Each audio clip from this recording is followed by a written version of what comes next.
Okay, so could you have a hunt sorcerer? Like, I don't want to say like no, but no.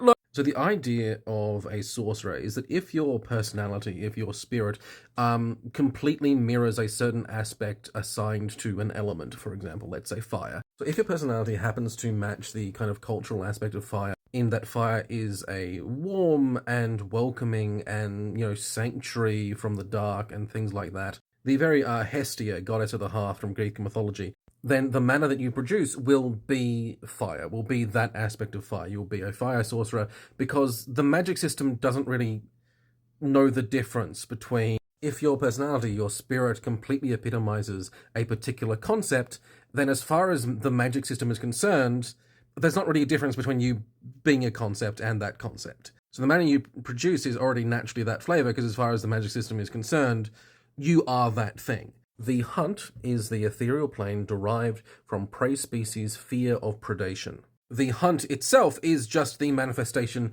of that fear. In order to become a sorcerer of the hunt, you would need to epitomize everything that it is that prey species are afraid of. Here's the thing. The novella that I'm currently writing, which is Charles and the Owl, Charles meets an owl. Charles fucking hates owls. Charles is a rabbit. Now, Charles understands that something like a dog or a wolf or an owl is not just the horrifying monster that he perceives them to be. He understands that a dog or even an owl can be tamed and taught to do things and are relatively social creatures among their own kind, but that's not what he's afraid of. What he's afraid of is what they can do to him, is of predation.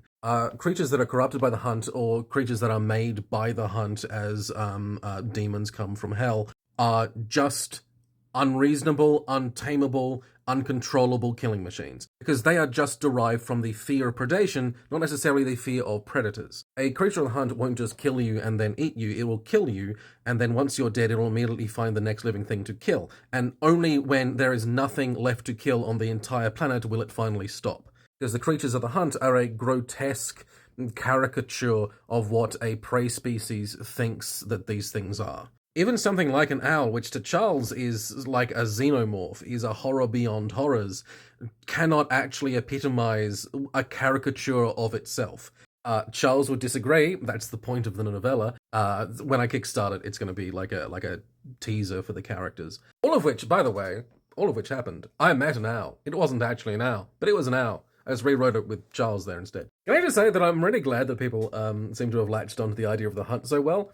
Because it's the main theme of the book. The whole deal is that Charles the Rabbit is on a magical journey to prey species hell to literally confront his figurative demons. I mean, the main theme is the conversations that he has with people in the way and the different places that they are on their individual journeys to confront their personal demons. Anyway, the closest thing there is to a hunt sorcerer is Charles. So as Charles is growing more powerful, his fear is growing more powerful. This is, again, one of the main themes of the book. It's got a lot of themes, and none of them are metaphor. None of them are metaphor.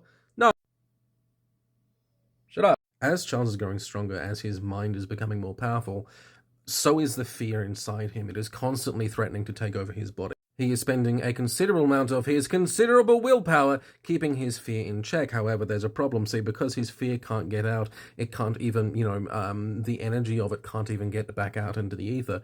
What gives the hunt is growing inside him. This is a problem because as the hunt slowly infects his fear, as the fear slowly infects his mind, if he does not get a hold of his fear soon, he will... Someone's already said, the rabbit from Monty Python's Holy Grail. That. If he doesn't find a way to deal with his fear, and relatively soon, he is only going to turn into a monster that hurts everyone around him. Again, none of it is a metaphor. Shut up. Now, he does learn how to, or already knows how to, because of course he knows how the hunt works.